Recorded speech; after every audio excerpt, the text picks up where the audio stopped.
Dr. Jean-Paul Rodrigue is a professor of Maritime Business Administration at Texas A&M at Galveston. He has authored and co-authored a number of research publications on transportation, geography, logistics, and port management.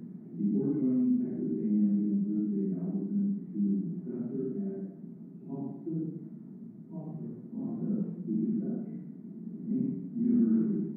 And I would let the senator, when she shows up, do your introduction. Doctor, have at it. Thank you, Chairman Schweikert, members of the committee. My name is... Yeah,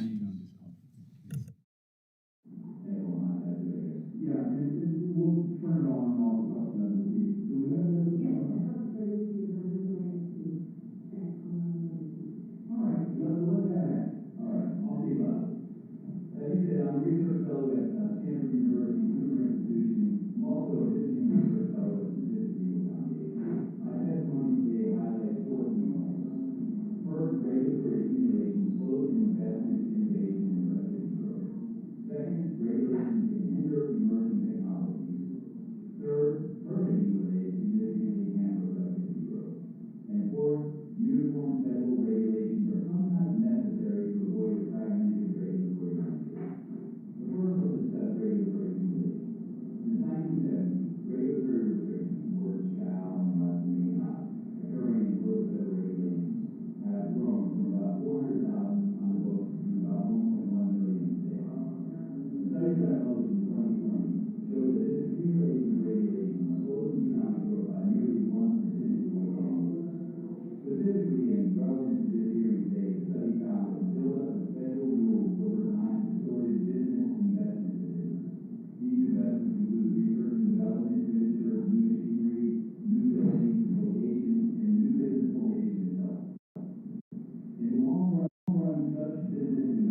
Hi, recording engineer.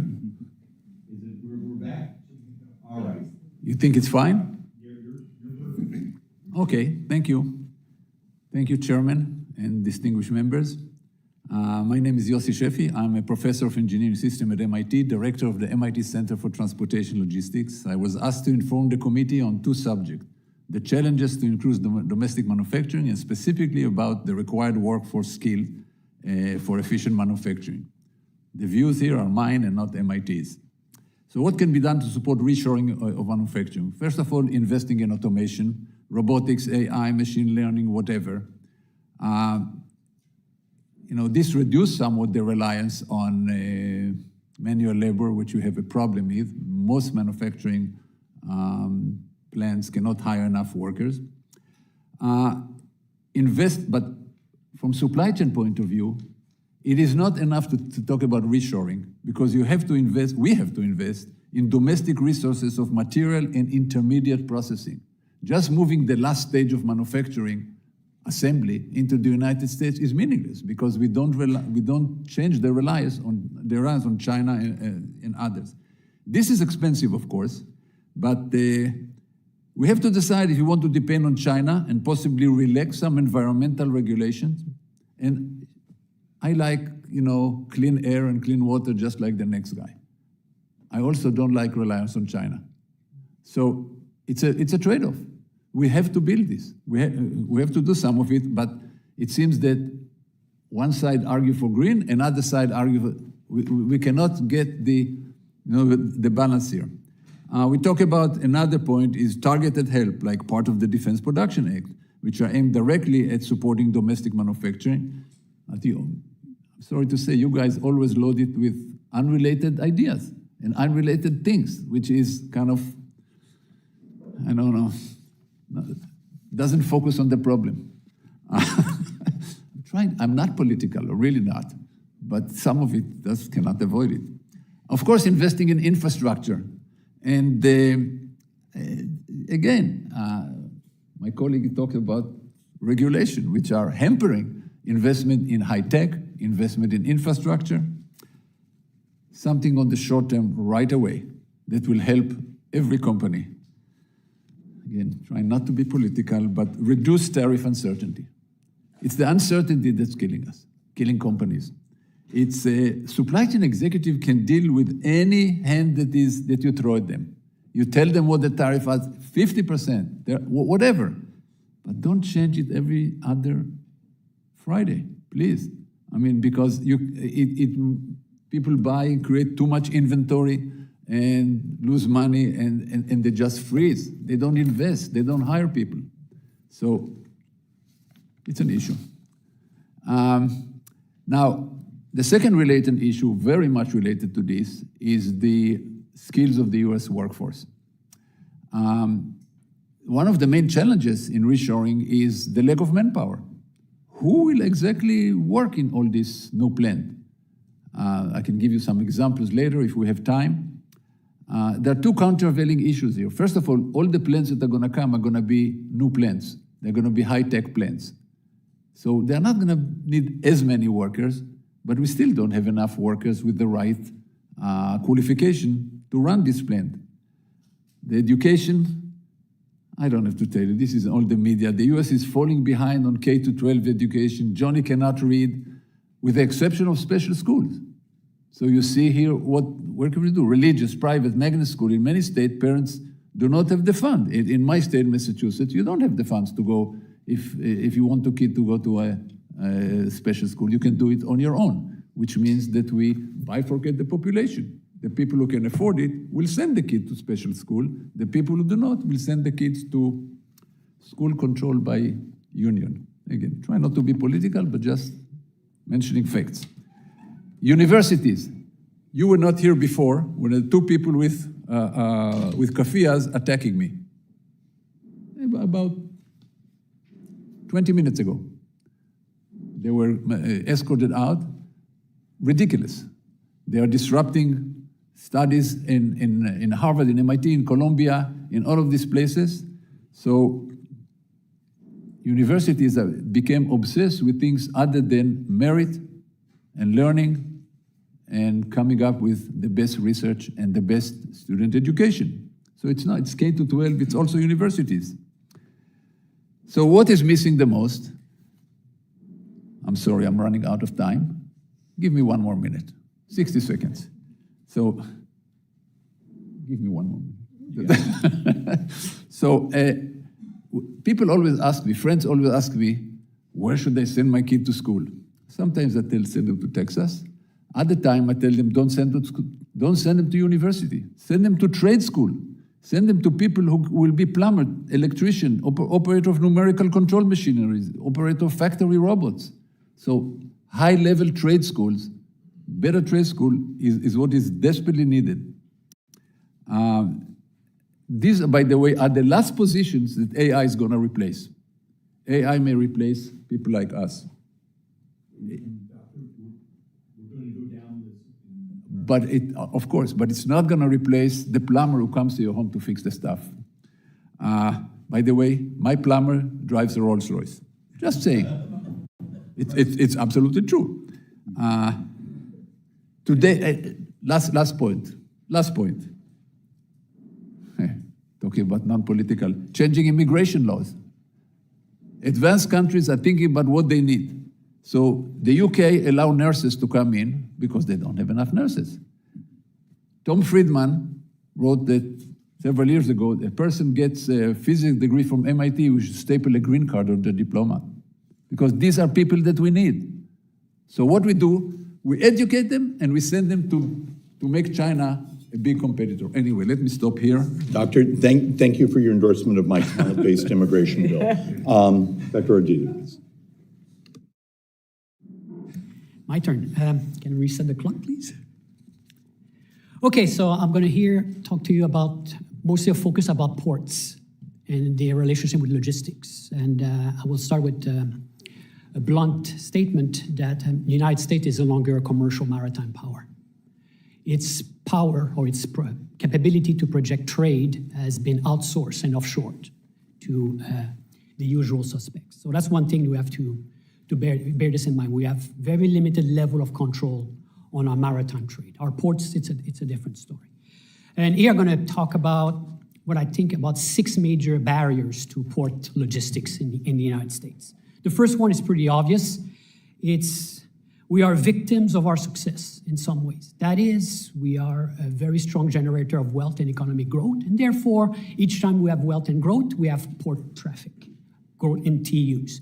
And each year, we add about close to 1.6 million TEU, 20-foot equivalent unit. That's a lot of boxes. And each time you have traffic, you need infrastructure.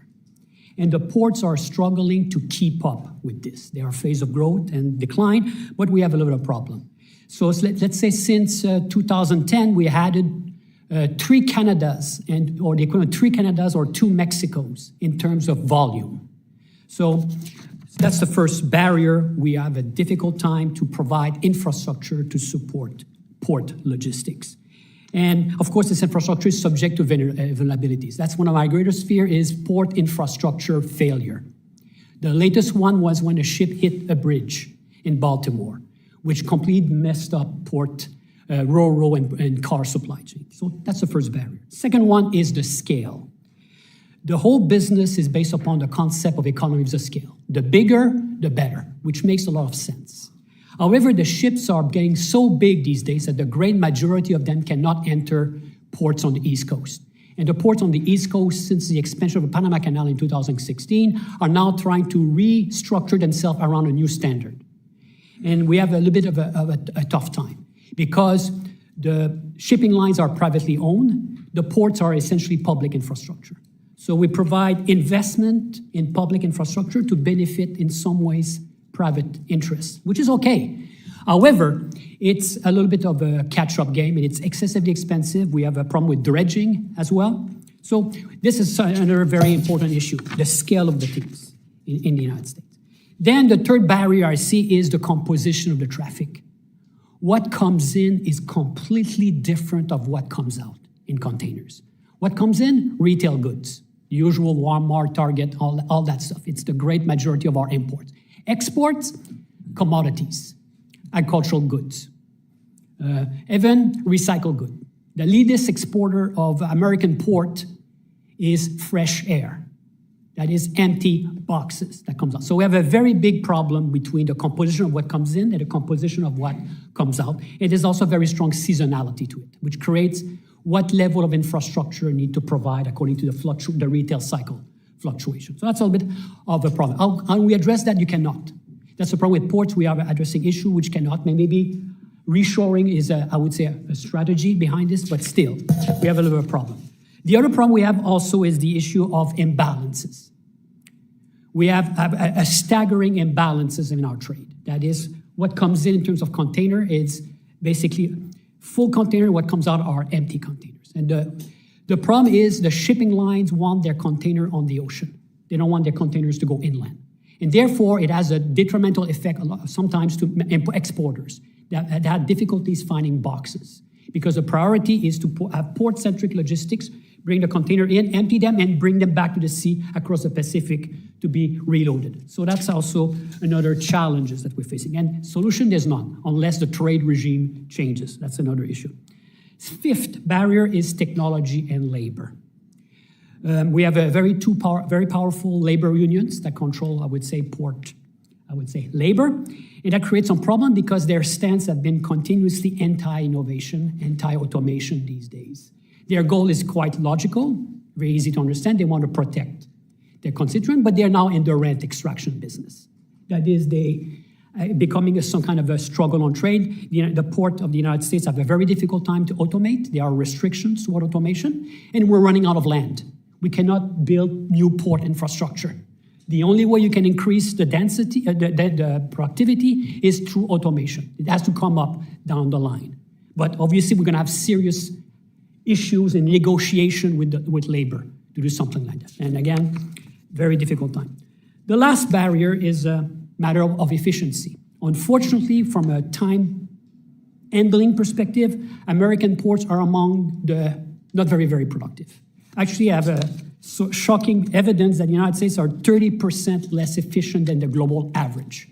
Most Chinese ports are 100% more efficient than the global average in terms of time it takes to turn around a ship. So again, all of this is related to the trade imbalances, the lack of automation, logistical issues at ports. So we have some problems. So in the sense, that's my assessment of the situation. We need some kind of a better or coordinated national port infrastructure strategy. We have part of a maritime academy. Our enrollment is declining while the demand, we cannot, there's the supply of labor compared to the demand does not match. There's a huge demand and we don't have enough labor. Madam Senator. Well, thank you very much, and good morning to everybody. I am pleased to introduce Dr. Sujai Shivakumar, Director of Renewing American Innovation at the Center for Strategic and International Studies, where he also serves as a senior fellow. Dr. Shivakumar is an expert in U.S. competitiveness and innovation. Prior to his current role, he directed the Innovation Policy Forum at the National Academies of Sciences, Engineering, and Medicine, and led major studies of U.S. policies on advanced manufacturing, small business growth, workforce development, and entrepreneurship. Welcome, Dr. Shivakumar, and I look forward to your testimony, and you're now recognized for your opening statement. Thank you for that kind introduction, Chairman Schweiker, ranking member Hassan, and distinguished members of the committee.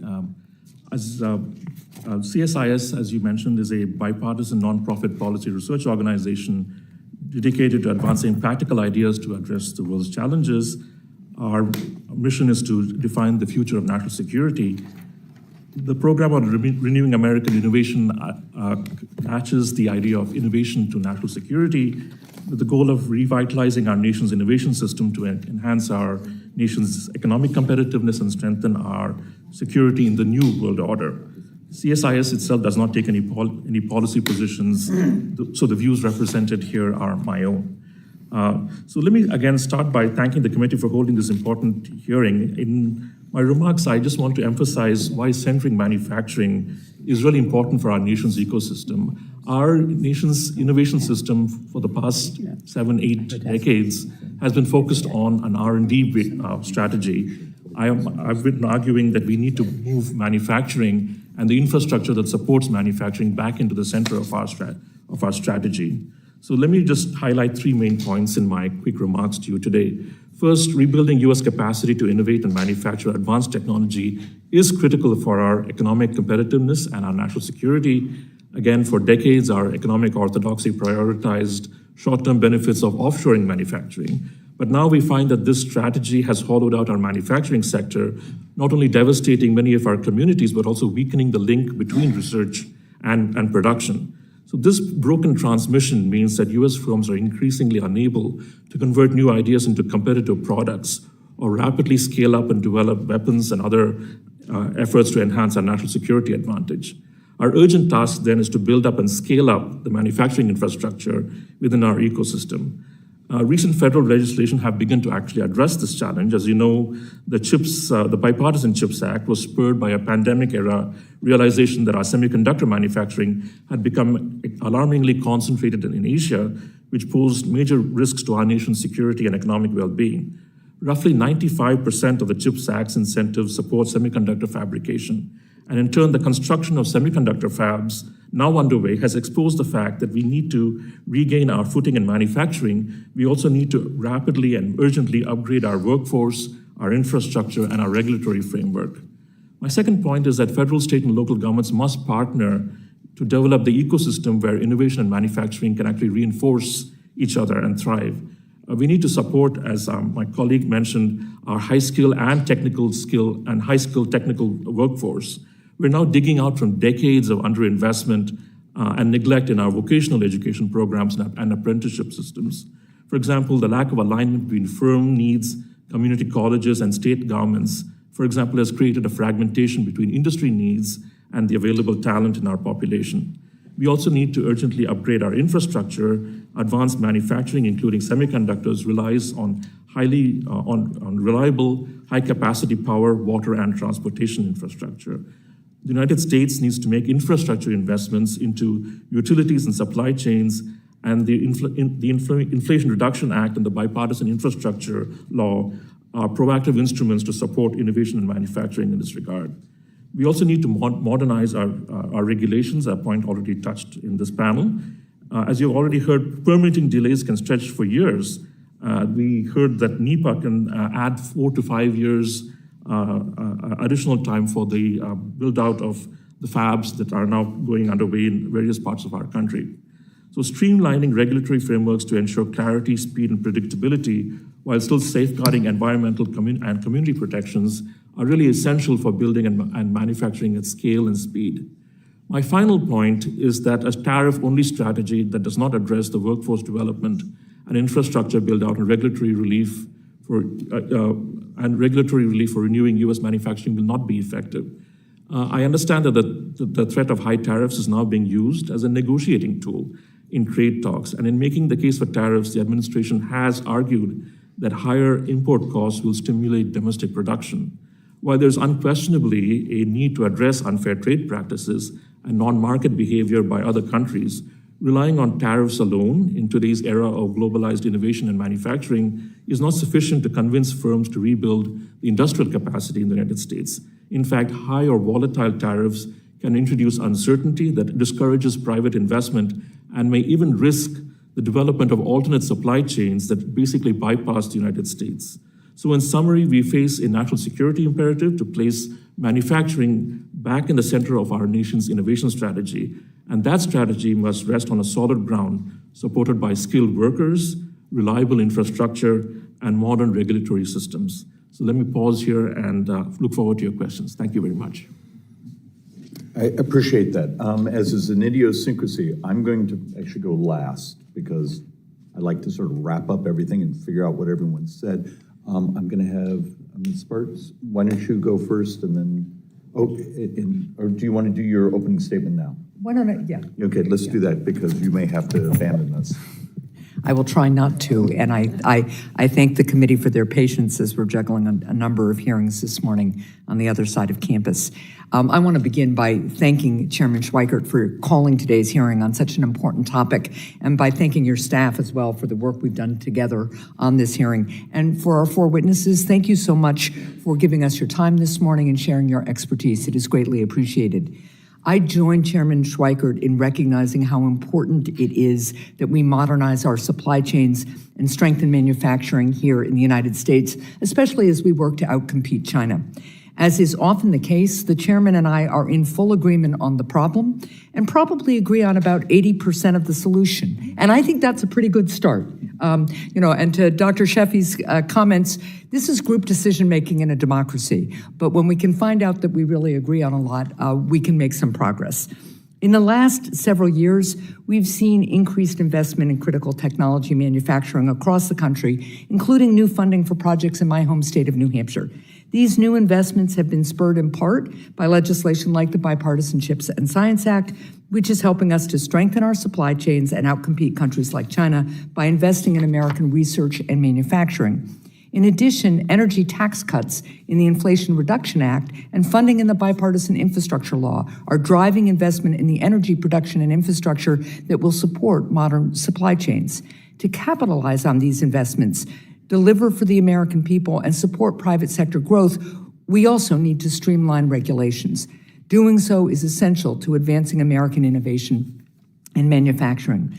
Lastly, I just want to raise my concerns that a couple of our witnesses have also raised that President Trump's actions have threatened the progress that we've started to see in recent years. His erratic tariffs are slowing manufacturing investment, and his moves to slash funds for cutting-edge research will make it harder for the United States to develop and produce our own technology. If the United States gives up on scientific research, China will fill the gap. I hope that conversations like the one we're having this morning will help us move forward with bipartisan efforts to strengthen U.S. manufacturing, our supply chains, and advanced technologies so all of our people can thrive and so that we can continue to lead the world. Thank you, Mr. Chair. Thank you, Senator. Thank you, Mr. Chairman, and I appreciate for this hearing. Dr. Sheffi, I enjoyed your testimony. It was very common sense, not political, but really that is a conversation we need to have. I completely agree with you that we talk about a lot of irrelevant things and not really dealing with issues that are relevant and try to find at least common ground. So what I wanted to just kind of have a discussion, you mentioned a few big issues that we need to deal with. We do need to have automation. And definitely we don't want government to spend money in investment. That's the worst entity to make decisions. But what do you believe, the biggest barriers for businesses, or maybe some incentives that maybe we need to reshuffle, which I agree with you, we could make changes several times a year and sometimes retroactively. That is really bad for businesses. But, what is the other things with EPA or other regulations or some other things that believe would be, there's something that incentivize more automations or maybe barriers that we need to do. And I think the second thing you deal with really skills and shortages of proper skills, because I agree with you, we don't want to have the logistics and putting together some of these phones, which cost not that much, here, which is not really stops our dependencies in China. We want to have advanced type of manufacturing done in the country. So if you can elaborate a little bit more on that, I would appreciate that. Yes, Dr. Sheffi. Thank you very much for your question. Let me change the whole U.S. policy. No, you talk about something that I mentioned before, the uncertainty. The uncertainty is killing businesses. Look, I was in a big conference of chief supply chain officers when President Trump announced the new tariff regimes. The response was, you'll be surprised, was just another day in the office. Because at that point, we thought, this is it. Okay, we can do something. We can deal with anything. But what we cannot deal is the unknown, the question that is changing. My colleague here talked about regulation. He's an expert in this. Maybe he can add, specific ideas. But look, I visited ports just to go on another point, I visited ports in Dubai and Singapore and Shanghai and Rotterdam. And if you want to get depressed, do the same tour that I did and visited the port of LA or any other port in the United States. You'll just get depressed. I teach in schools all over the world. MIT has good students, Stanford, good students, elite universities have by and large good students, even though, let me be the first to say, the level of teaching is going down because the students who are coming are not that well prepared. And for a whole lot of ideological reasons. So the administration, let me go a step back. Again, can't avoid politics here. The administration, I understand why all the tariffs are happening. It is true that the imbalance with China is unsustainable, that China is eating our lunch, and not in a fair way.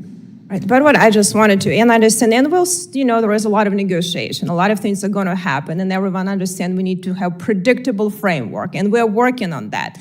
But we also, for businesses to be attracted, we have some weaknesses. We have some weaknesses on education, on skills preparedness, and there is some things, or regulatory environment where really it's so much and so long to take it, so every company is going to look, we say, yeah, we want to bring job home, but the business is not cost effective, it's too time consuming, and we don't have skilled labor. What do you think we should prioritize, maybe looking at some, as you said, maybe preparedness, more with technical skills, maybe we should start doing more in K through 12 and post-secondary education, and maybe we'd have too many perverse incentives to everyone go to college with worthless diploma that the people cannot get jobs.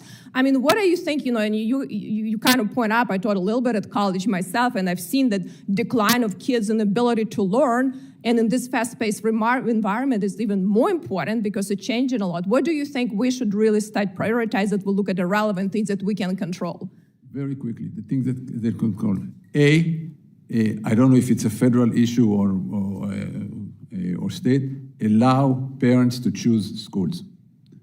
This will increase significantly the use of Catholic school. I'm Jew. I know so many of my Jewish friends, I send the kids to Catholic school just because they're better. I mean, it's nothing to do with religion. Or to magnet schools and all of this. We have somehow to release the hold that the union has on schools. We have to, President Trump already started changing the university. Now, everything that he's doing has the right intention, that's the way it's being done, is not ideal. We cannot lose Harvard. I'm from MIT, and I said, Harvard has some part, but each university is not a monolithic structure. There are pockets that are outstanding and help U.S. competitiveness and help you. In MIT, we do a lot of defense work. There are pockets that should be spun off. That's the best way that I can. So just understanding the structure of something that you are dealing with. Very much, thank you. Thank you, Doctor. Senator. But maybe you should move and sit here. You had all the answers. Thank you very much.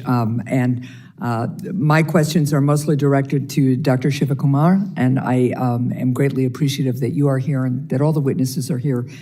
Dr. Shivakumar, as you highlighted in your testimony, the Bipartisan Chips and Science Act has started to drive significant private sector manufacturing investments in the United States.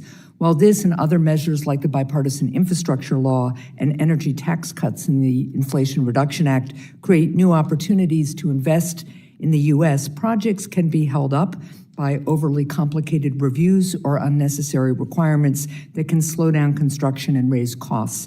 Doctor, could you discuss ways to eliminate barriers so that we can get things done faster? Thank you for the opportunity. There are three things that we have basically underinvested in this country for the past 3 decades or more. When we started offshoring to China, we got the China price, at least for a time being, but we also got off the hook in terms of modernizing and investing in our infrastructure. We also got off the hook in terms of educating and training our skilled technical workforce, getting our vocational schools aligned with the needs of industry. We haven't also kept our regulatory environment in fighting form. Yes, there is a need for regulation, for standards to make sure that our environment is protected, but there are ways of doing that sustain our environment and make regulation speedy and efficient. I think we heard about the 4 to 5 year delay in getting some of these fabs up and built in Arizona and Texas, other states around the country. Every year that you delay, you create a delay, it's another $1 billion for the semiconductor companies. So if the CHIPS Act provides incentives to companies of that amount, basically to build the fab, basically one hand gives, the other hand takes away, just because of the formalities of having to comply with these environmental regulations. There are already a number of state and local regulations that the semiconductor companies have already factored into their plans. Because CHIPS is a federal program, suddenly the 1970s era NEPA, NEPA came into play, and this is something that suddenly, this is a 1970s era law. We are now how many decades beyond that? It's clearly not structured to deal with today's world and today's needs and the need and the competitive cadence in which our economy competes against other powers in the world. So this is a very urgent issue that we need to solve this. Thank you. Well, thank you. Doctors, you've recognized federal funding for science and research plays a key role in driving innovation and ensuring that we can outcompete countries like China. Instead of supporting American innovation, the current administration is attacking universities, slashing research funding, and blocking some of the most talented students from around the world from coming to America to learn. Short-sighted attacks on innovation will destroy part of what makes America great and will crush innovation. Doctor, could you discuss how these actions undercut U.S. competitiveness, create additional barriers to future innovation, and block supply chain modernization? Thank you, Senator. If I can just provide a little bit of context, historical context. So after the Second World War, our manufacturing base was intact. What we found that we didn't have the research base. So what we wanted to do at that time was actually build out the research infrastructure. So if you think about NSF, NIH, expanding NIH, the national labs from DOD and DOE, our research, our university research infrastructure, all of these were implemented at that time. We were also very, if you think about the Manhattan Project or the subsequent, we were very proactive in bringing the best and the brightest around the world to our shores to make sure that our research engine, which was then still connected to our manufacturing engine, was in fit form. And so we have, over the past many years, have the world's leading research infrastructure in the United States. It's a huge advantage for us, both commercially as well as in terms of our national security. What we find today is that that gear in our innovation system is not well connected to the manufacturing gear in our innovation system. Other countries like China, Japan, Europe put manufacturing at the center of their innovation system, but we need to preserve our advantage in research, but connect it to the other. Right, and I think we're seeing some alignment in our community colleges and our high schools. We have to do more, obviously, but at the state level and the local level, we're seeing a lot of alignment there. I am out of time. I am going to just say that if I were able to stay, I would also want to talk about the role that the CHIPS and Science Act is playing in places like New Hampshire as we are putting together a biofabrication technical cluster that will make it possible, if you need a new kidney someday, Mr. Chair, to manufacture a new kidney out of human tissue and avoid a huge amount of healthcare costs and improve the quality of lives for millions of Americans. So I was going to ask a question about that. I'll invite you to come to New Hampshire to see it. Senator, I'll make you a deal. I have a fascination with synthetic biology and now the 3D printing of cells. We're 3D printing human organs. Well, and synthetic DNA. I actually have one of my staff actually doing a research project on synthetic DNA. You just started another hearing idea. Well, and just so people, what the CHIPS and Science Act did was allow us to connect businesses, universities, research all together at the site of the old textile mills in Manchester, New Hampshire. So instead of creating 50 miles an hour of textiles, which we did in the late 19th century, we are now creating human organs in those same mills. So I look forward to that. Thank you for the indulgence. Well, thank you, Mr. Chairman. Thank you for holding this hearing, and thank you for all of our witnesses for being here today. You talked about so much that's so important, whether it's talking about trade policy or regulations or how do we prepare for the future with investments and education? And it's so important as we look forward. One of the themes I think that came out of the election last year was how do we focus on putting America first and focusing on our future and what do we do moving forward. I think Americans are tired of seeing factories shut down and production move overseas and loss of jobs just because maybe production costs or production time's faster. And regulations, as has been mentioned, has been somewhat entrenched in some of our public policy that is kind of a part of the problem that's causing this and driving this. I think we all agree that if we don't look at how do we continue to grow, make America first in terms of production and opportunities, we won't have an economy that will produce what we need, and we'll be dependent upon foreign countries, in some cases adversaries like China, to produce some of the goods we need. And we can't allow things like semiconductors to be an area where we're dependent upon somebody else. So we need to make sure that we focus on good public policy to address some of these production issues as well as technological developments in the future and make sure that we stay competitive. Supply chain modernization and factory productivity improvements are certainly important. In my home district, the 4th District in Kansas, aerospace production is critical for our economy. And I've toured a lot of plants and manufacturing facilities and looking at how do we develop and produce parts, not just for today, but for the future. And some of the major companies there, Spirit and Textron and Bombardier and so many others are constantly looking to improve and produce aircraft that help power our nation and move us forward. Dr. McLaughlin, in your testimony, you touched on the importance of research and development for long-term economic growth, and providing immediate expensing for research and development costs has been one of the priorities in Congress and always has had bipartisan support. In Kansas, R&D expensing helps make new jobs and helps grow the economy. Can you tell us a little bit more about burdensome regulation and how inadequate tax policies may affect decisions as businesses make, especially related to R&D expenditures? Thank you for your question. So in the study I referenced, I looked at how regulation, the buildup of rules over time, directly affects business investments of various types, and tax policy is held constant there. So while I appreciate the nuance of what you're asking, my study didn't directly examine the interaction between regulations and tax policy. That said, like an obvious path forward for improving investment in research and development is to consider all ways in which regulation could interact with tax policy. I don't think I have empirical evidence on that right now, though. Yep.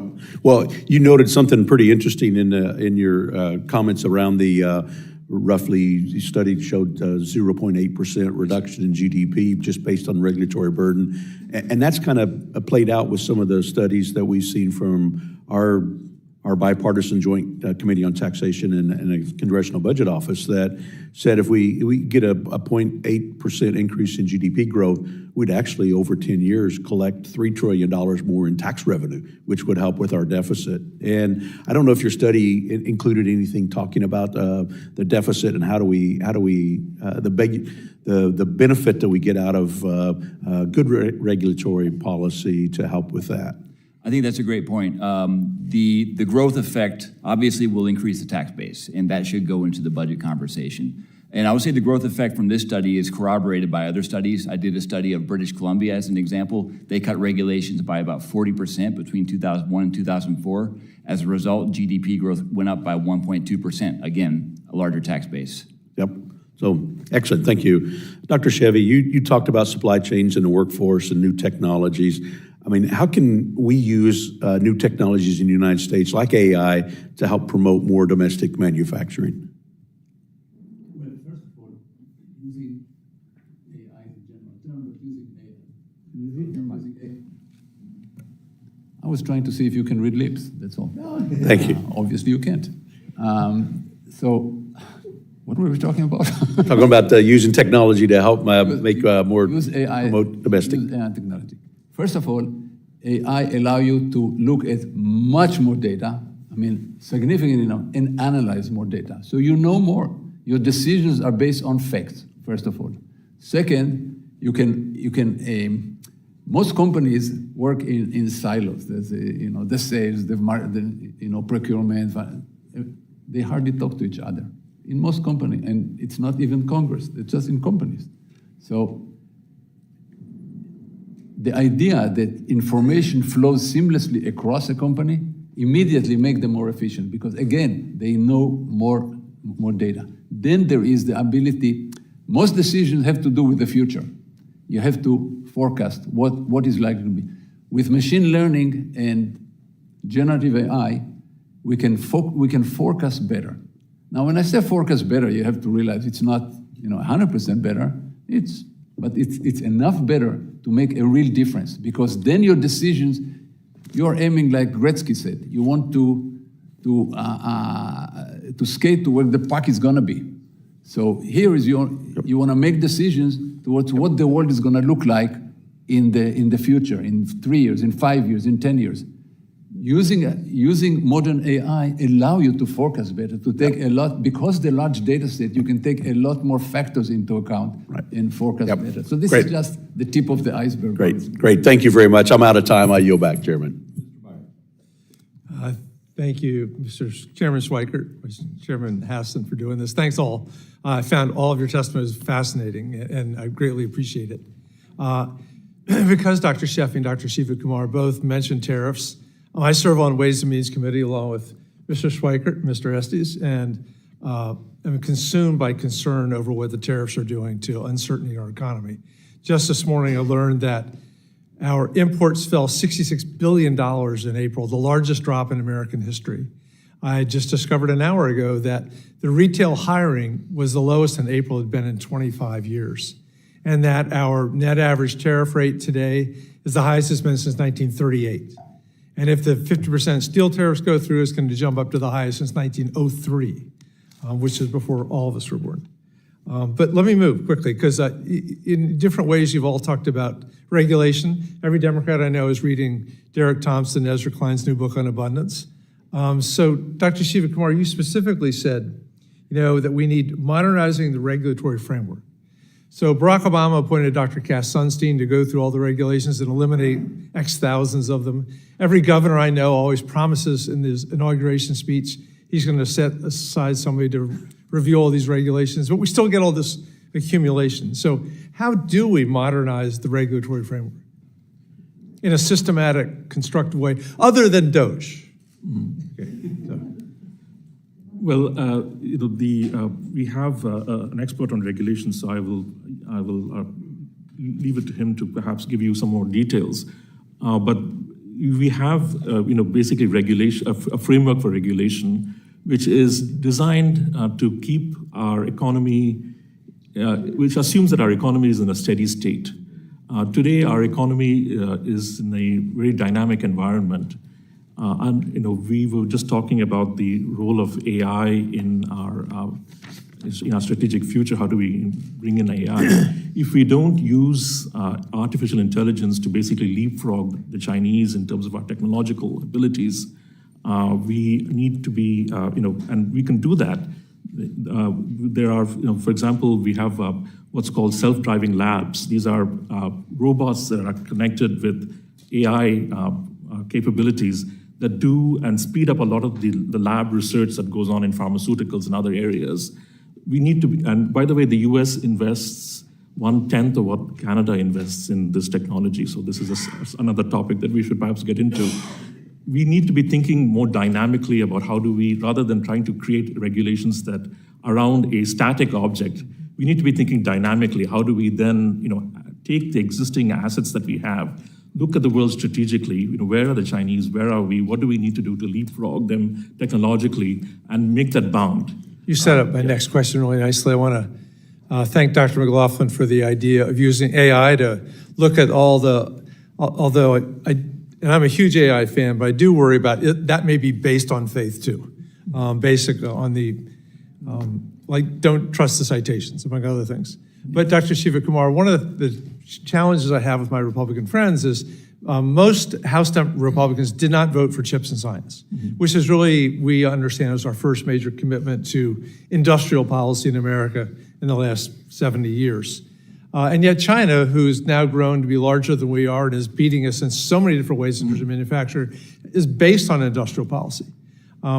How do you respond to my Republican friends' critiques that government shouldn't be picking winners when we clearly never had a semiconductor industry, et cetera? So I appreciate the question. Well, we have, again, looking internationally and strategically, we have the situation where US firms are working on the basis of a market-based approach. They create innovations, they sell them, we get some profits. Part of that is then plowed back into the innovation process. And that's how our system makes sure that it's at the lead. The Chinese don't have a market system. Their high-tech technology companies benefit from the deep pockets of the state. So they're able to innovate at a much higher rate.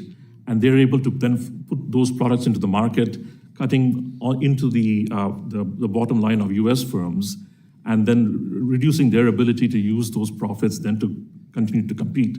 So it's fine to talk about the market if China was also working on market principles, but we are now in a strategic situation where a market-based economy is competing with a non-market-based economy, and where that non-market-based economy is using innovation and technology as a way to dominate, technology, the world, national security markets around the world.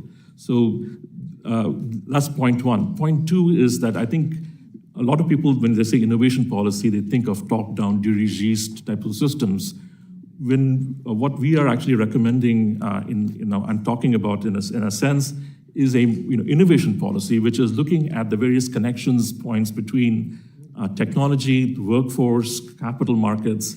And so all of these systems within our innovation systems, each has to work well, and each has to coordinate well with the others. And so when we talk about in innovation policy, we're talking a lot about American federalism in its truest form, which is both bottom up as well as top down. The federal government can provide scale, it can provide focus, but especially in issues like workforce development, this is very much a state and local issue. Can firms work with state governments to get the community colleges to address their workforce needs, for example? Thank you very much. I yield back, sir. Thanks, Maggie. Thank you so much, Mr. Chairman, and thank you all for being with us today.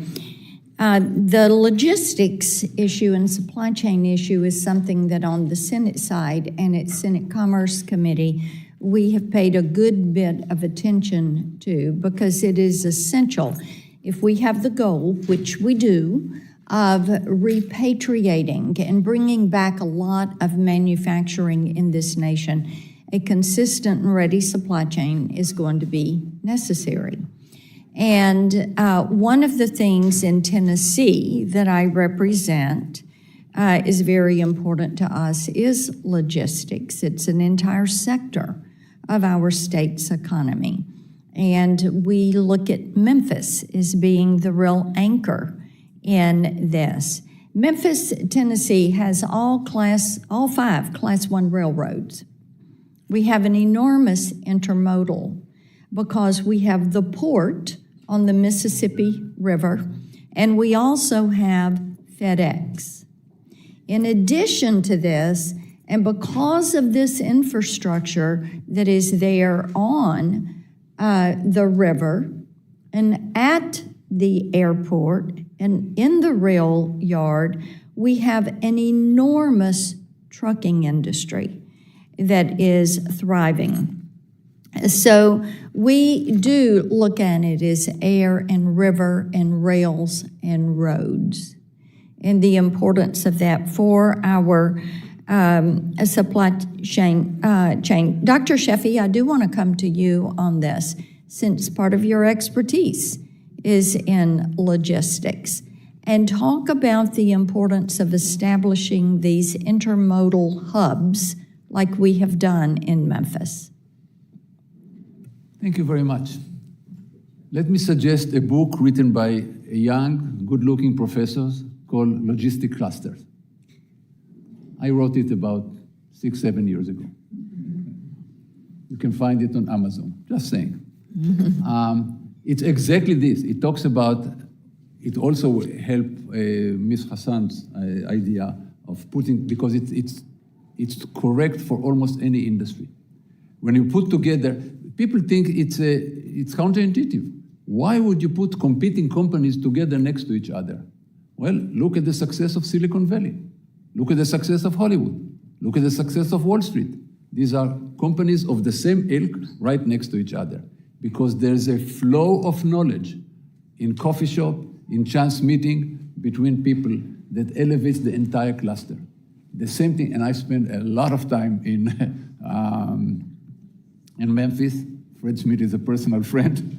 And so Memphis is looming large in my book because it's a classic example of a very successful logistic cluster. And you say it has all modes of transportation, but it's not only this. Because it's such a good cluster, manufacturing has moved in. Because if you want to, today, if you want to fix your laptop, you can send it, you think it's Asus or Lenovo, you call them and you say, my laptop is not working. You say, put it in a FedEx envelope, send it to us. You're actually talking to another company, a third party that fixes the stuff. You send it at Monday night, and Wednesday at 10:30 in the morning, you get it fixed on your desk because the company moved in. Medtronics, if you need a spine surgery, the doctor needs a few tools, but he doesn't know which ones until he opens you up. Not a good thought, but it's the truth. So they call Medtronics. Medtronics sent a kit. Yeah, well, let me jump in here. I love the fact that you're talking about our industries there. Dr. Rodriguez, I wanted to see if you had anything you wanted to add on the importance of these intermodal hubs as we look at expansion. And Senator Cantwell and I have legislation, the Promoting Resilient Supply Chains Act, over on the Senate side, which would try to foster some of this. So I'd like to get you to weigh in on this. Okay, perfect. Thank you. Indeed, to segue on, I would say, the authority on this issue, the concept of co-location and accessibility provided by transportation is a very important factor. It creates multiplying effects, and it creates, as we mentioned, these clusters. And once these clusters are created, what we found out is they cannot be easily dismantled. It takes a lot of time, and that's segueing into what China has done.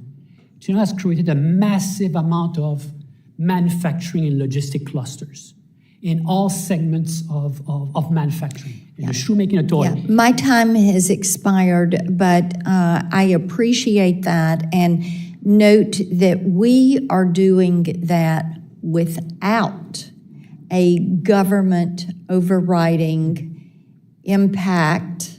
We are doing it via the private sector without an industrial policy. Thank you very much. It's been a fascinating hearing. I want to try to come in with as much humility as a member of Congress is capable of mustering. I'm getting flashbacks to my first boss when I got to grad school, who came into my office one day and said, I need you to do some work to prove my pre-existing theories. And with that in mind, I have a pre-existing theory, and Dr. Shivakumar, let me share with you the theory and just see if you share it. I was 20 years in the energy industry before I came to Congress, both as a manufacturer and as a utility operator, did a lot of work with manufacturers. We were taking over their operations. And over that 20 years, both for our company and for the companies we served, you had the globalization trends, the financialization of our economy trends, everybody learning just-in-time manufacturing, the rise of shareholder capitalism. Everybody skinnied up their inventories because the financial markets were saying you can't have that much working capital anymore. And on the manufacturing side, any CEO who wanted to keep their job had to look out and say, I got 3 factories running 70% capacity factor, shut at least one of them down, get everything up to 90%. And that created a ton of shareholder wealth, but also essentially made the system more brittle. And I'd like to ask unanimous consent to enter some data into the record from the St. Louis Fed on the inventory to sales ratio over the last 30 years. And it's down about 20% over that period. And when we've had volatile points in our economy, like the 2008 financial crisis, like the COVID crisis, you see this huge spike where 100% of US economic activity is explained by inventory shifts, right? And so I guess my first question, Dr. Shivakumar, is do you buy my theory? Like, have I got that basically right as far as like a sectoral trend and what's made our supply chains more brittle? Yes, your narrative is accurate. I mean, we have been, our strategy has been assuming that there will be basically a strategically calm, relatively calm world where we can outsource parts of our productive activities without harming our own domestic innovation system and our manufacturing system. That has not proved to be the case because of events that we see now. In the meantime, we have underinvested, as I mentioned, heavily in our workforce, our infrastructure. Well, and so we are now, the reckoning is now here. But I guess, and I'm sorry to be quick, but I'm just watching the clock.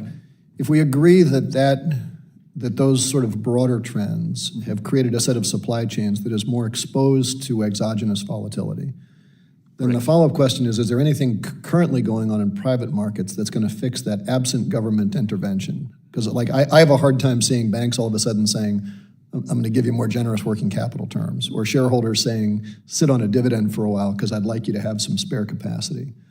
Well, there are some aspects of it that are clearly a collective aspect, and that those should need to be addressed at the federal level or the state level. There are also some of these activities that need to be involve firms and the private sector as well. So in terms of the public infrastructure, highways, ports, and so forth, these are very large public resources that and these have traditionally been the purview of the federal government and so forth, because for the scale and the public goods that they provide. There are other issues regarding, for example, skilled worker training, where there has to be much more involvement on the part of the private sector. But I think that's the tail of the dog, because to some degree, like if you're not building the factories, you don't need the workers, right?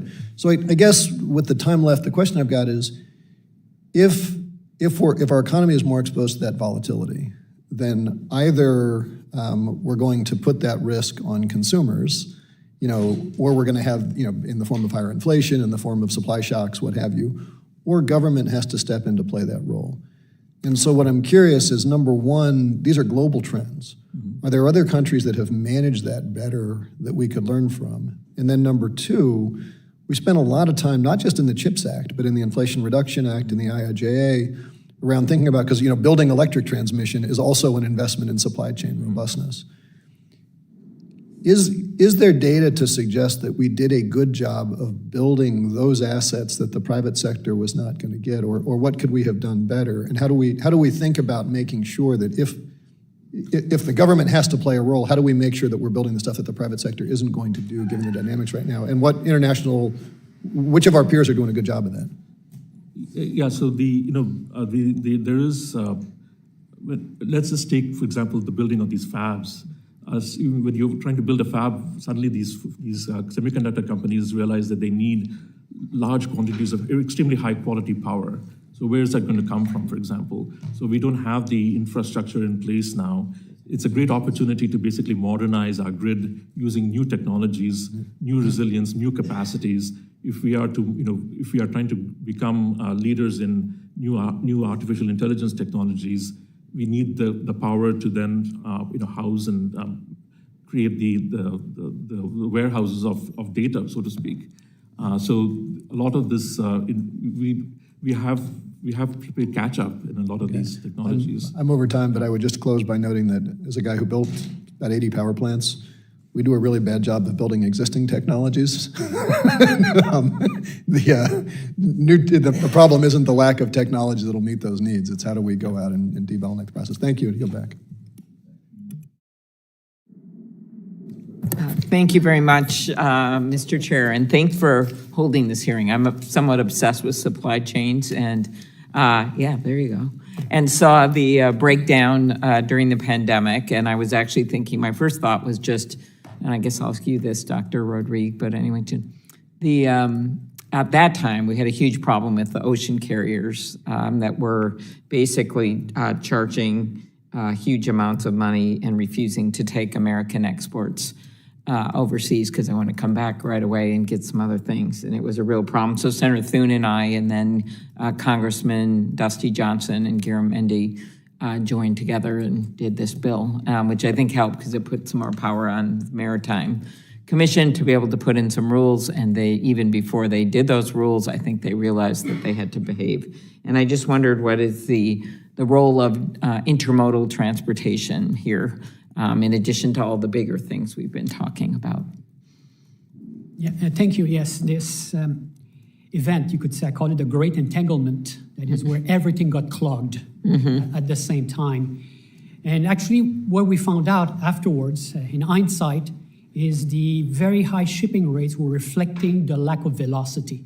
Things were not moving, and people could not find, I would say, slots in container ship at any price because there was not such, because things got blocked because of the surge in demand, which was an outcome, I would say, of providing liquidity into the system, a lot of inciting people to, and it created a surge at the shipping line. They didn't anticipate good because everybody was betting the other way, that things were going down, and then suddenly things caught up and people got caught up by surprise.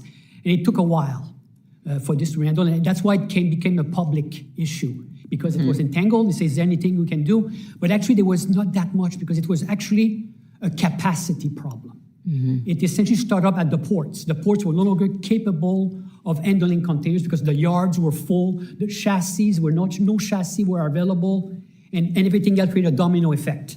And everything propagated, and then the rates went up. Yeah, it was just such a disaster that we don't want to repeat again. In my opinion, unlikely. Yeah. Okay, so coming out of that, we now look at, so things got better on the shipping front and things were going, and now we have these tariffs, which I'm very opposed to. I don't mind targeted tariffs here and there, but I just was in Canada with the new Prime Minister, as we hope we can negotiate those with the administration. Senator Kramer and I and others were there, so it's a bipartisan trip. Dr. Shivakumar, could you just go over again just the risks that these higher input costs pose to business investment? That's what I'm very worried about. I'm worried about like the immediate, yes, small businesses are roadkill because they can't, they're unable to have any kind of reserves that helps them if the prices go up way up. But I'm worried about the investment decisions that are going to hurt us going forward. So small businesses are, especially small businesses, thrive on a certain level of continuity in terms of the economy, as well as they're also very sensitive to the prices. So the high tariffs affect the prices of inputs, and volatility creates uncertainty, which makes increases business risk. And so in that environment, it just makes it that much harder for our private sector to thrive. It also affects our high technology industry. If you look at the aluminum tariffs, which have recently moved from 25 to 50%, they're very negatively impacting many of our semiconductor, the companies that make the tools that make the semiconductors. And so, their costs are rising. In today's world, there are competing manufacturers of these tools, and so we need to be mindful of our high technology advantage as well, vis-a-vis the impacts of volatile tariffs. Very good. And could you also comment, was it you that said we haven't kept our regulatory environment in fighting form? Was that you? Or was it you? It was you, right? Earlier in your testimony? I just thought that was a nice euphemism for the problem. Just what do you think would have the biggest impact in terms of doing something quicker? Whether it's energy projects, whether it's housing projects, whether it's many things to make our country more competitive. So again, if you look at the fabs that we're now constructing,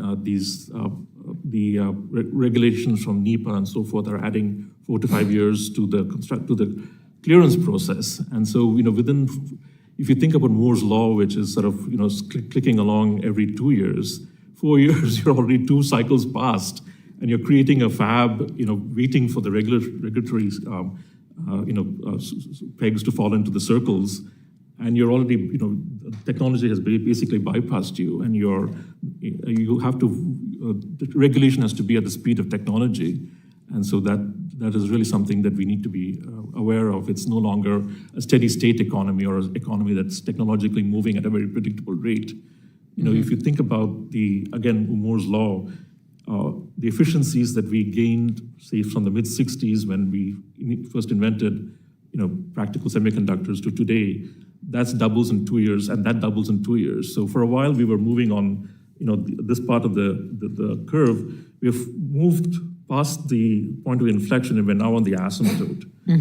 So if we don't catch up, if we don't innovate and manufacture and be productive at that in that context, other countries, if we fall behind, it's very difficult to make up the distance. It's a train that has already accelerated, gone off the train station. We will not be able to catch up. We will become a follower of technology, not a leader of technology. So getting our regulatory systems in fighting form for the new technology-based innovation competition that we have is absolutely imperative. Okay, thank you very much.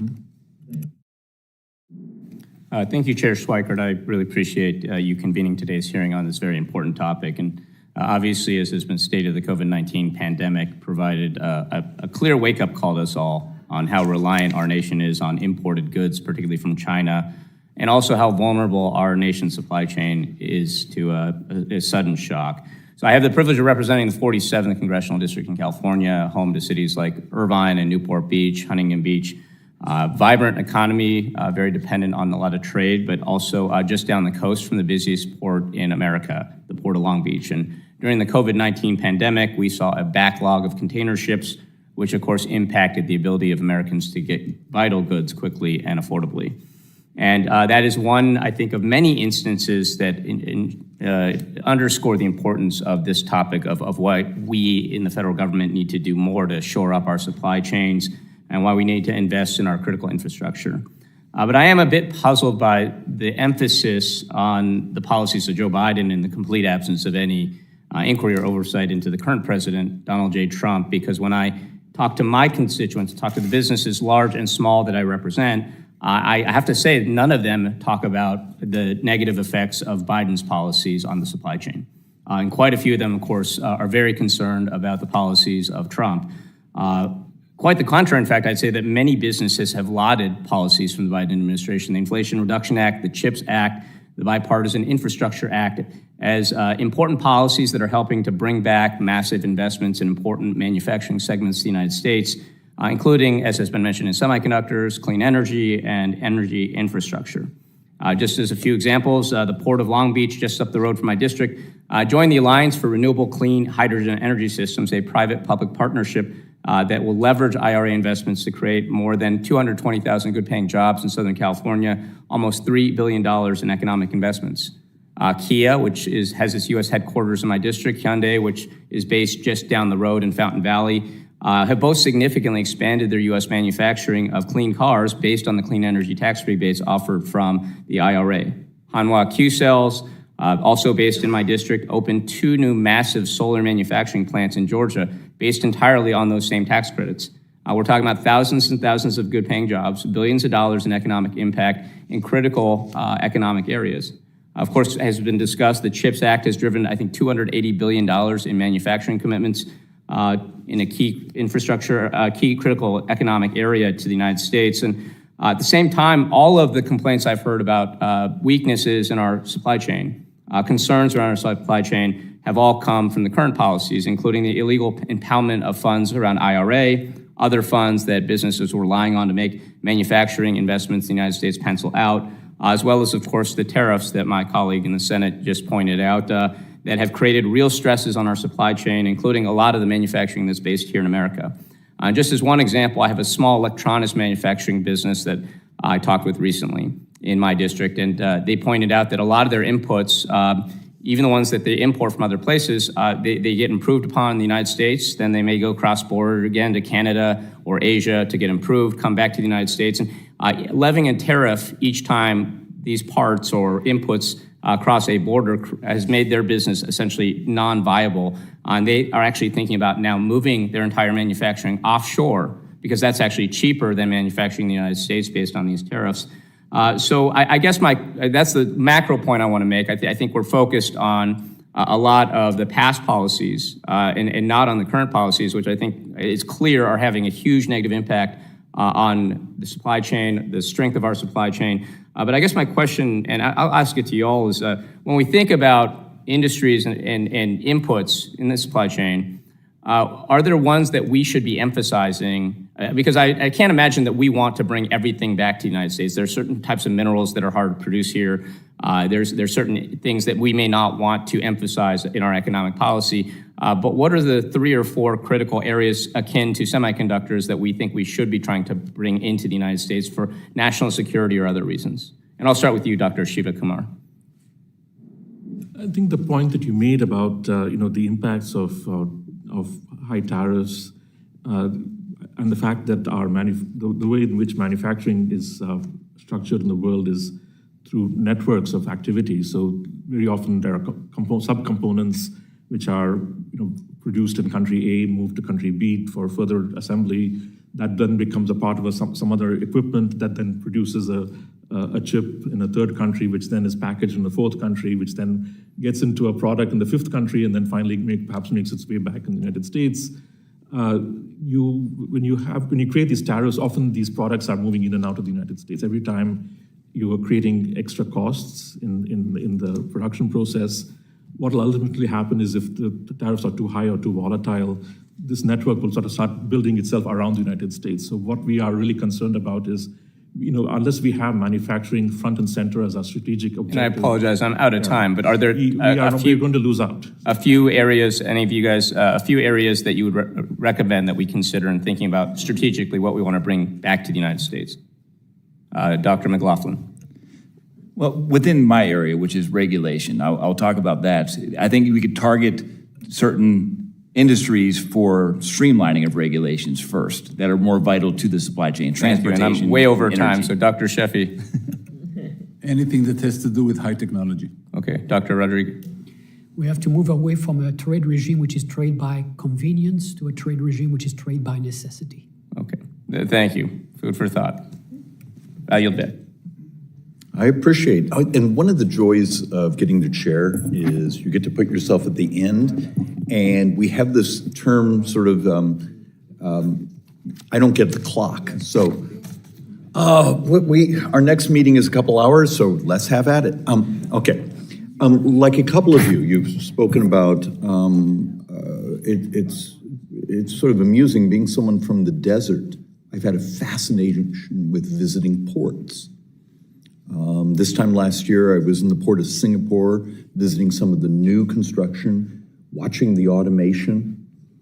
I've been to a number of them. I've also visited the port of LA and Long Beach, and I saw the same thing.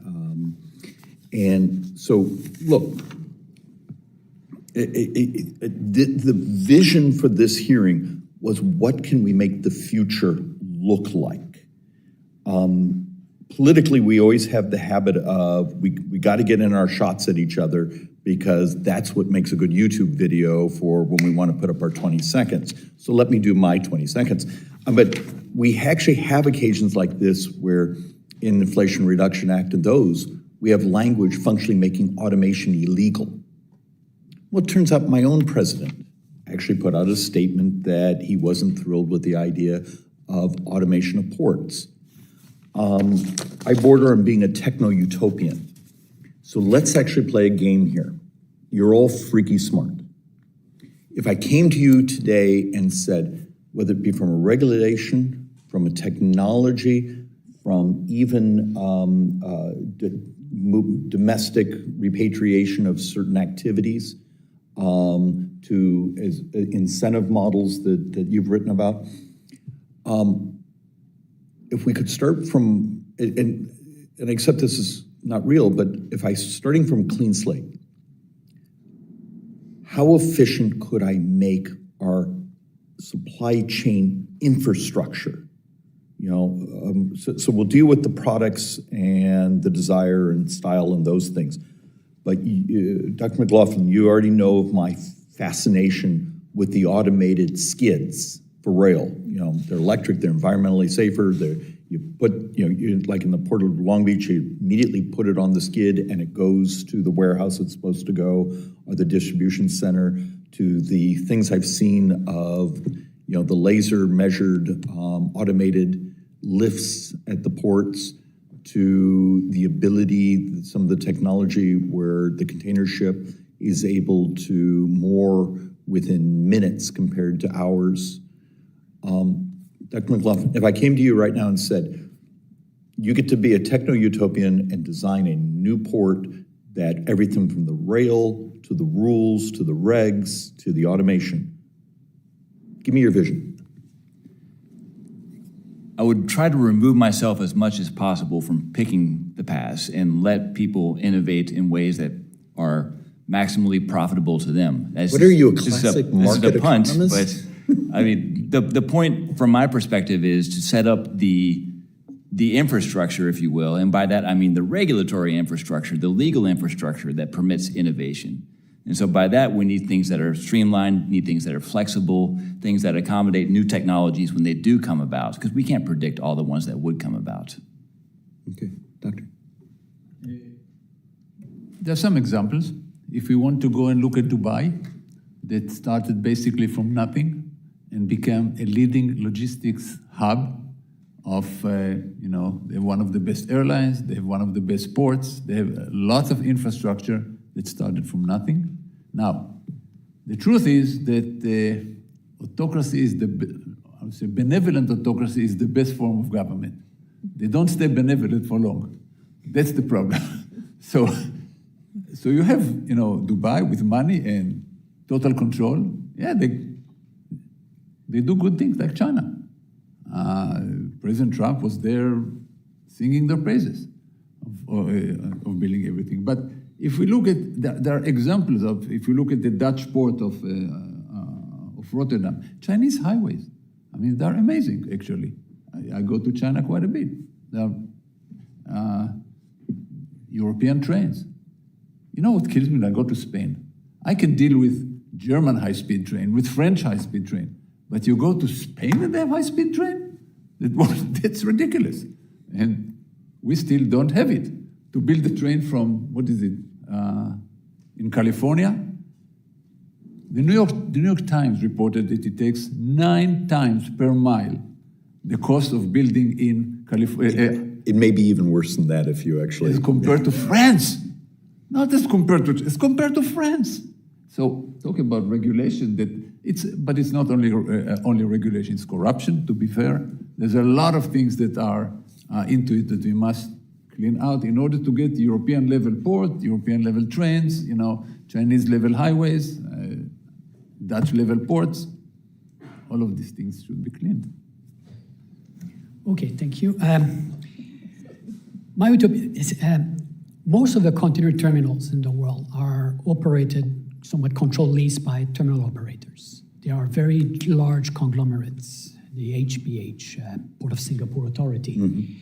And they know their business. They know how to make things very, very efficient. And the problem is, like anybody else, they don't like uncertainty. And right now we are in a phase of readjustment of the trade regime, which creates uncertainty. We are in a disruption phase of the resilience curve, you could say. And it's going to reach a new equilibrium. But my point is, there are already corporations, which are many of them are branches of shipping lines, that are experts at making supply chain efficient. But when their strategy or their investment hit the road and they encountered the regulatory system, the delay in investment, I saw quite a few port projects in North America being canceled because of regulation.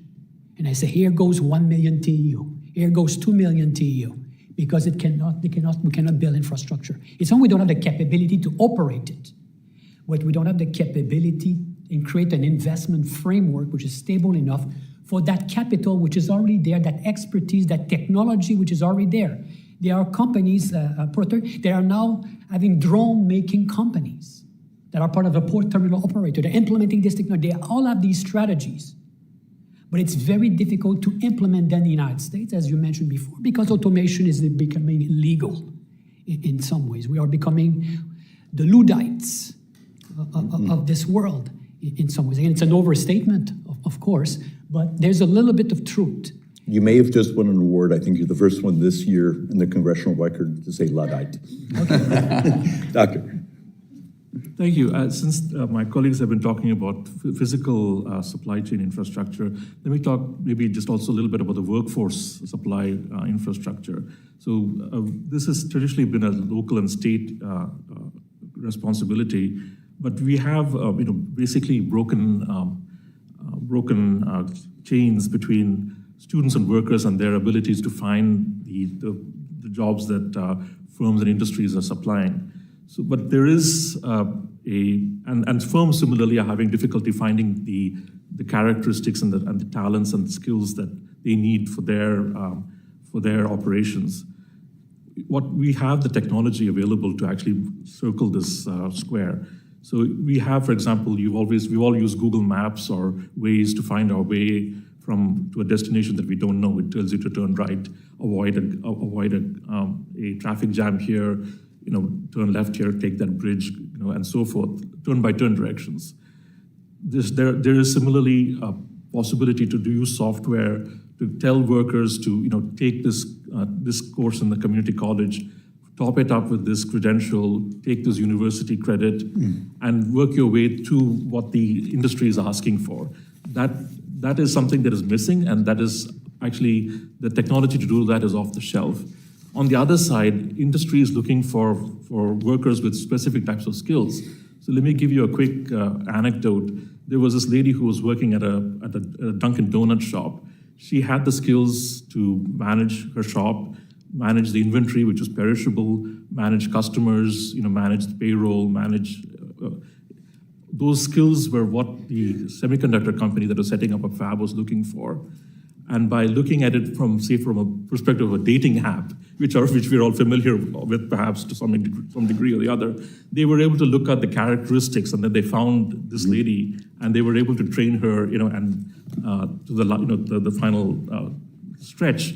And she's now working in a semiconductor fabrication plant. Doctor, in some ways you're making the argument for time for a revolution in accreditation.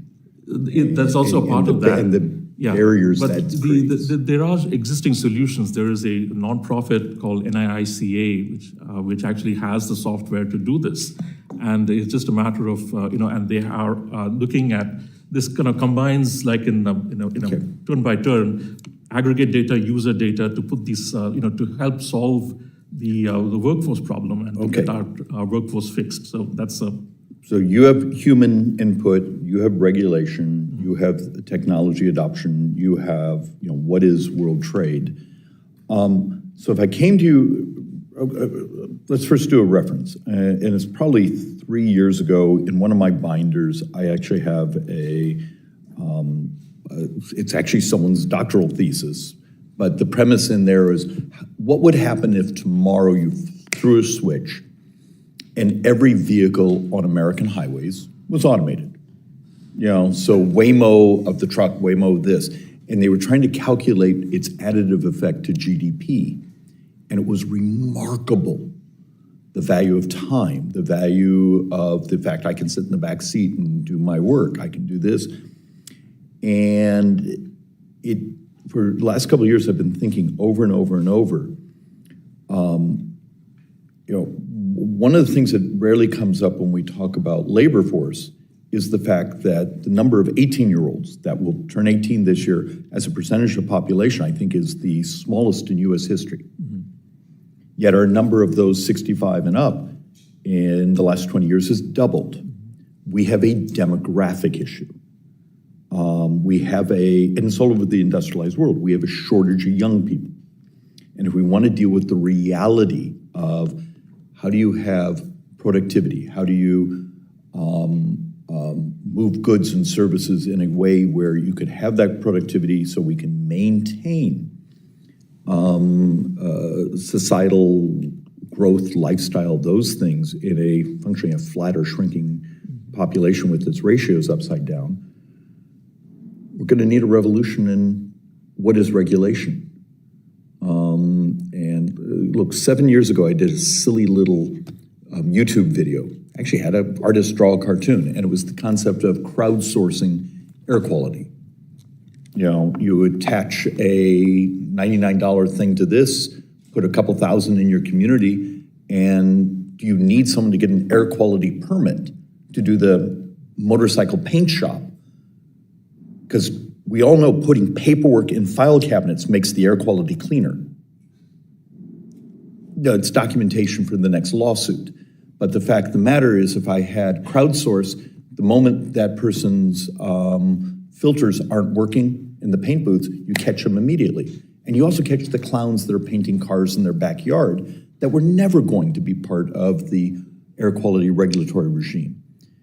Crowdsource the environmental data. Well, it turns out you can do that in water and markets and all sorts of things. And in this brilliant place, I've proposed that bill now, 7+ years, and it will never get a hearing because it turns out the current regulatory regime actually has the incumbency effect. The folks that make their money off of being the one that shows up to be your engineer who signs off on your filters, to the bureaucracy that sticks the paper in the file cabinet.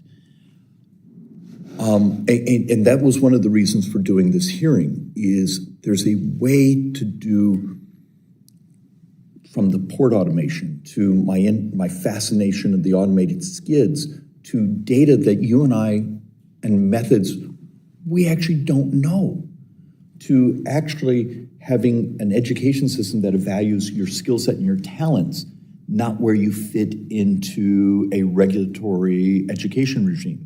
Which all these are, we just, by those last couple of sentences, just enraged all our constituencies, because those barriers to entry, those regulations, those business models are how they make a living. And so what I'm begging from all of you is give us an idea. It's, okay, so regulation's a huge barrier. Is there a way where my vision of using AI, using crowdsourcing, revolutionizes it? The value of push, adopt the next generation of technology. Those of us that have a fascination in generative AI, but I don't know what it's actually going to do. I'm not as bright as I think I am. I couldn't get into your university, but they sent a lovely rejection letter. So, I mean, am I just rambling? Because I've had stunning amounts of coffee already. I mean, is there a vision here we can sell? Let's go, Dr. McLaughlin. Yeah, I think one of the problems you touched on is the existing regulatory system and how slow it can be. Right? I'm sure that many regulators inside the EPA, for example, would love to crowdsource some monitoring of air quality, but the path going from here to there, where a regulation allows that, is too fraught with obstacles and takes too long. So your vision of using, say, AI and crowdsourcing, those would be tremendous upgrades to accommodate new technology. Right now, what we have to do to accommodate new technology is often use soft law, have agencies issue guidance on how regulations might look if you were to invent an autonomous car, for example. But if instead we're able to update regulations more quickly using AI, for example, or crowdsourcing, we wouldn't run into this problem nearly as often, this problem being called the pacing problem. Technology outpaces regulations. So I think we can upgrade the pace, but it does require Congress to do this. The procedure is defined by Congress, the Administrative Procedure Act. Okay. And doctor, remember, our word of the day is Luddite.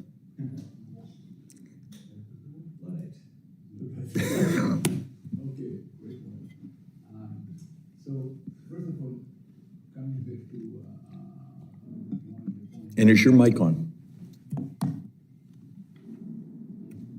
I'm on? Okay, sorry. We have to find a way to overcome the short-term resistance in order to get long-term benefits. You mentioned autonomous vehicles. I deal with autonomous trucks. Amazing productivity. But the top job in 23 states in the United States is truck driver. So there'll be people sitting on both sides who will fight tooth and nails against it. But yet you and I see the demographics of I the age couldn't of agree my with you average more. truck driver. I live in a university. In a decade, we have massive shortages. Well, it's not quite that simple because it's tied to an immigration policy. Yes. So it's, Angela Merkel didn't allow 1 million Syrians to come in because of her good heart. She allowed because the Germany were losing workers in factories. So, and she understood it early. So we need, I mentioned before, we need to create some kind of point system like advanced state. Take a look at my talent-based immigration bill I introduced a couple of weeks ago, and I thought I'd get my head kicked in. Shockingly, I had both folks from the left and the right go, yeah, it makes sense. Jesus. Okay. One last point. You mentioned the stickiness of regulation. I actually wrote a few papers on the stickiness of tariffs. If the tariffs are going to stay, there will be constituents developed to keep them forever, because there are companies and people that benefit from this. Not only the people who manage this, but companies who can raise their price because the competitor now has high prices. So, your colleague to your left actually mentioned rent seeking in that environment. Absolutely, and let it not say that I belong to left or right. I'm just trying to state the fact. But that is the nature of, remember, and you and I have had this conversation dozens of times. Washington, D.C. is mostly about one thing, money. Usually, whether it be barriers to entry, whether it be direct subsidies, whether it be, and it breaks my heart because, believing markets actually are innovation. And in many ways, we've abandoned that concept. So, tell me, is my utopian vision of, okay, we have a demographic issue that's going to continue to, it hits us very hard, shockingly soon. Is it, okay, open up the border? Is it the adoption of technology if I'm going to maintain a productivity and therefore GDP, therefore, lifestyle, innovation, growth, and how American people live? It's quite a... It's a universal theory. Yeah, it's quite a tall order. In some ways, all roads lead to automation down the road. The problem will be, or the issue will be how this is going to be deployed. And is it going to be a synchronous deployment or is it going to be an asynchronous deployment? Because if it's synchronous, you can manage things. But if it's by industrial sector, it's going to create disruptions and lack of synchronization between things. So that's a very, very difficult question to answer. But on the other hand, I've looked at international trade for quite a long time, and it is imbalanced. In my opinion, it is unsustainable. It has created, I would say, commercial structures which, from a distance and transportation perspective, do not make sense that much. They exist because the transportation cost is very low, very cheap, and it has created these global supply chains, many of which should be more regional focus. And I suspect automation is going to incite us to look at regionalization of things, the regionalization of our manufacturing. So this back to the sort of the hub, especially hub concepts. Concept like that. Of course, we're going to still trade long distance. It's going to be a lot of it, but will make a bit more sense, because I don't think it makes sense to make a toy at the other side of the world to move it here. We do that because it's convenient, because there's a cost structure behind it. But on the long term, I'm skeptical, I would say. Although I'm a very big proponent of free trade and things like that, but it went in very strange ways over the last 30 or 40 years. So we've seen supply chains have emerged that are bizarre. But when you look at them, they make sense from a low-cost perspective. Doctor, can you give me a vision that is not as, let's say you and I actually synchronize on labor inputs. What is acceptable in automation, in the use of 3D, printing, all the other types of technology, does that stabilize wages or help us produce wage growth and other things? If I'm trying to deal with a supply chain that it's very fragile, we've already seen certain inputs and I get a cascade effect. What would you do technology-wise? Well, just to put this in a little perspective, the strategic environment in which we operate in the world is radically different. And I think in many ways, the election of President Trump, the electorate has sent a message that the way in which we do things has to be disrupted. And I think that's an important message that all of you in Congress also are very attuned to. We need to be thinking in terms of how do we leapfrog China in technologies, because that's the only way we're going to be a leader. But in terms of whether it's workforce or whether it's modernizing our supply chains, these are investments that have to be rethought, given the fact that we have new technologies, artificial intelligence, robotics.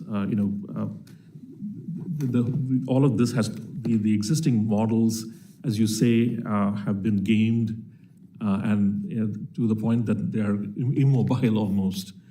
We cannot compete globally with the existing structures that we have, whether it's physical infrastructure or the regulatory infrastructure. Okay.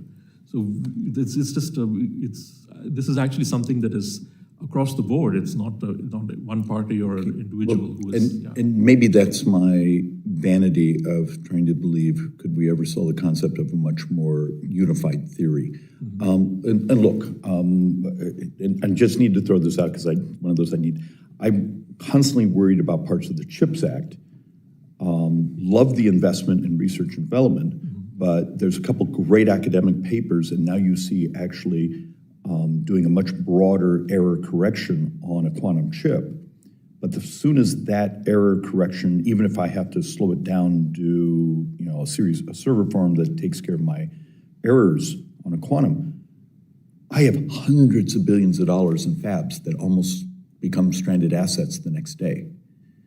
And there's sometimes the arrogance of what we do in Congress, saying we're going to invest in an industry we like, instead of allowing the technology and the disruption to drive it. For the young people in here, you have no idea what I'm about to say, but there used to be this thing called Blockbuster Video. And if they had hired enough lobbyists, we would have slowed down the internet for them. And I'd like to give you an example.